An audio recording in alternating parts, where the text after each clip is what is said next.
Come on, go! My name's Tim. I'm a musician, a car collector, an automotive journalist, and a lover of all things automotive. I've bought and sold collectible cars for 2 decades, and I hope my experiences and my point of view helps you find the car of your dreams. Ferrari. I was the kid at 12 years old that had a picture of Enzo Ferrari on his nightstand. I kid you not. I always loved the Ferrari 348. I love it. Look at those strakes. Look at that evocative interior. There's vents and intakes everywhere. I think one of its strengths was that it looked back at the success of the 80s while it introduced subtle new styling that arguably perfected with the Ferrari 355. That was also a bit of a weakness. Looking back, was sort of not in vogue, and the Acura NSX had come out and was all about the future. I say perfected with the 355, but honestly, I think the 348 is Vice-era perfection, from a beautiful interior design that suggests movement and style, even when the car is static, to the rear glass and the buttress that is a piece of art in and of itself. Pros and cons, the gated shifter. It's smooth and clicky and lovely, but the aircon, the buttons everywhere aircon, really lets this car down. But then there's the gauge faces and that rear glass. Look at this art. This is pure art. It's art. Just the glass is art. Just that alone makes the TS such a treasure. For me, one of the things that made the 348 so special was it was a car that was made right alongside the F40, hand-built. It was one of the last cars that was a partial tube frame chassis, and it was one of the last cars of the Enzo era. Look how far down in the chassis they sunk this engine, over half a foot lower than the 328 model. A longitudinal engine with a transverse transmission and a clutch hung right out back, stamped Ferrari. The combination of steel monocoque with tubular rear chassis frame gave the car a dynamic character and a much welcome increase in chassis rigidity.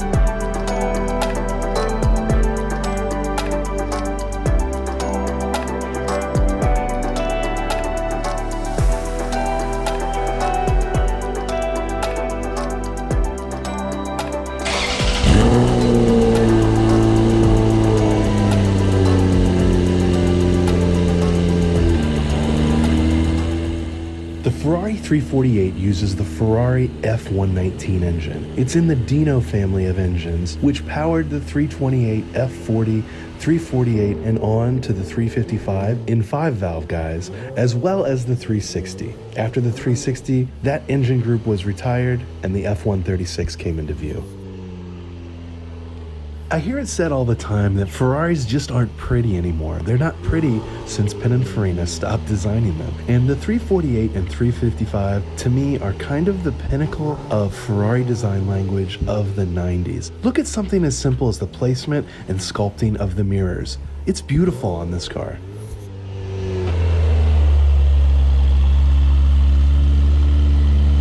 So, Ferrari 348.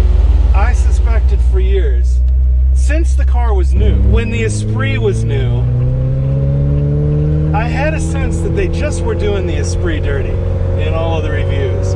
With this car, same thing. If you look at this coming from the 328, everything's better. More power, more everything.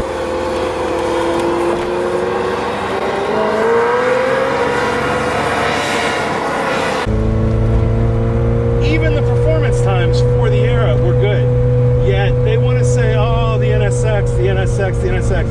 I promise you, if you go and drive a Ferrari 348, you will not buy an NSX.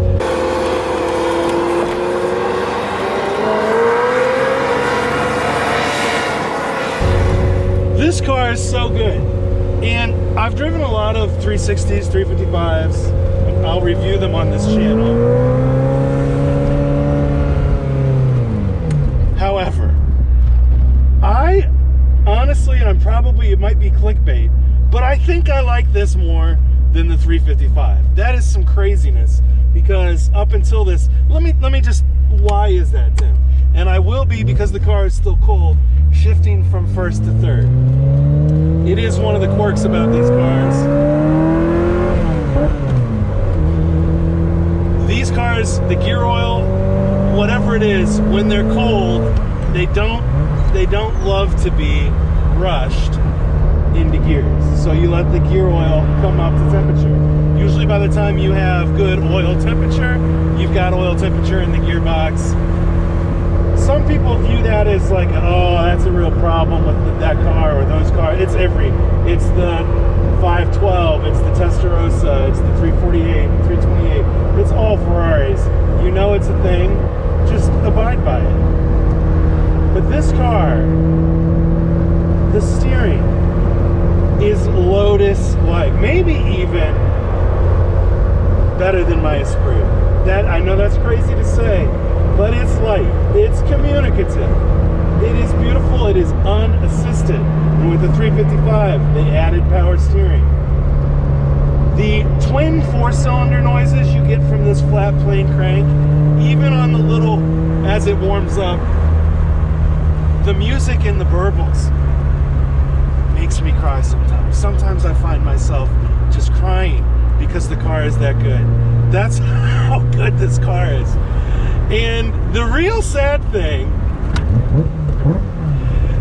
is that these cars were half the price that they are now. Maybe even a quarter of the price that they are now, just a few years ago. The spring rates are perfect. They're very heavy springs. The car is very flat. The damping is perfectly judged. The way this car rotates is a little bit almost too much, which is funny. I have sitting in the office the hub adapters for the rear to give it the wheels, the offset of the later 93 to 95 car, where they added 25 millimeters to the rear track on each side, because this car wants to rotate. And I think one of the reviews of the day was, oh, it's too edgy, too crazy. But these cars on the track, if you watch a video from the day or even now, they are a hoot. The limited slip differential is like near locked on Excel, and it's I use the term thing of beauty quite a bit. It is a thing of beauty. The noise of this car, while augmented by the Capristo cat bypass pipes and a 2B exhaust, this car makes all the right noises and is essentially stock. But let's listen.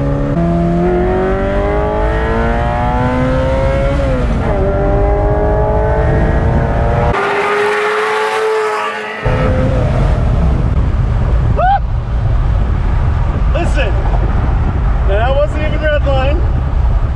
That was about 500 short of red line. I promise you, if you buy a 348, you will be a happy person.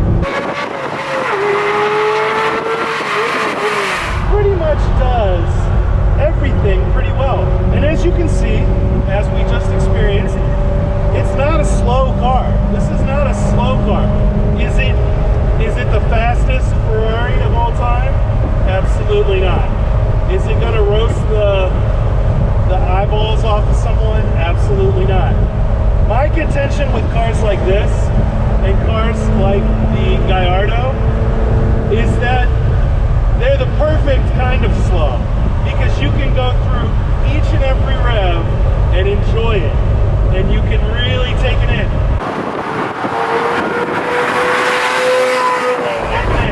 Cars that have twice the horsepower, well, you miss that. You almost can't enjoy it because you're breaking the law so hard. This car is such a sweet spot of a good amount of power, a good amount of acceleration. Again, for the era.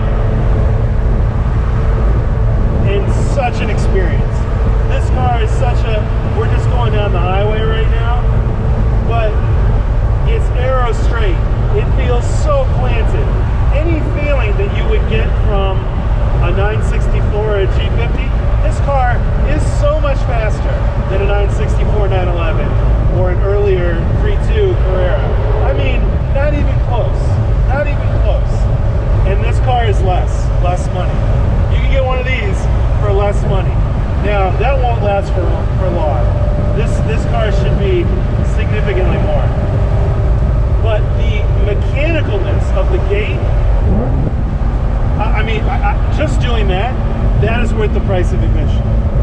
Every downshift being met with just glory. You don't even need any revs. That's 3,000. It is so good on so many levels that you have been lied to, and you could have. And you know what else? You know what else has this exact drivetrain? The Mondial T.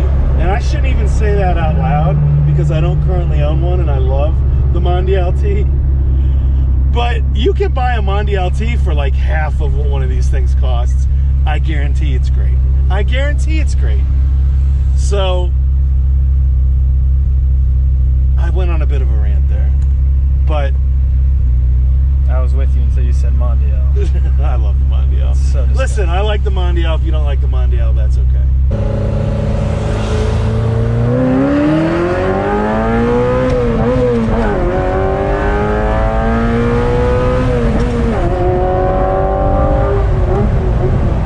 Do you want it to be faster? I mean, honestly, like, could it be faster? Yeah, it could be faster, but like, would that make it any better? You know, a 360 is faster. The 360 is still not a fast car. You know, not really until you get to the F430. F430 is a fast car. But,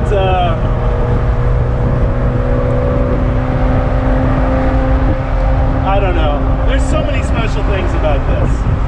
You know, the pop-up headlights, that lighthouse is shared with the F40. It sounds like an F1 car. Just cruising. Sounds fantastic. There's really, I mean, you really have to try hard to find something that isn't great about this car. I don't know. From 1989 until 1995, a little over 8,800 Ferrari 348s were hand-built. A little over 4,000 are this TS variant, and the TS and the Spider are actually a little bit cheaper than the TB, and I think the TS in particular, because you still get that rear buttress, is the one to have. The noise, the in the elements goodness that the Targa top provides, I think are sort of unmatched. They did refine these cars as they went along, including things like the software and the engine itself. The 348 is immune to a lot of the later issues that came with the 5-valve version of this engine found in the 355s. For me, the 348 is kind of peak, and honestly, the experience that it gives you is superlative. It might be one of the best cars under $100,000, period. And at the end of the day, say it with me, Ferrari.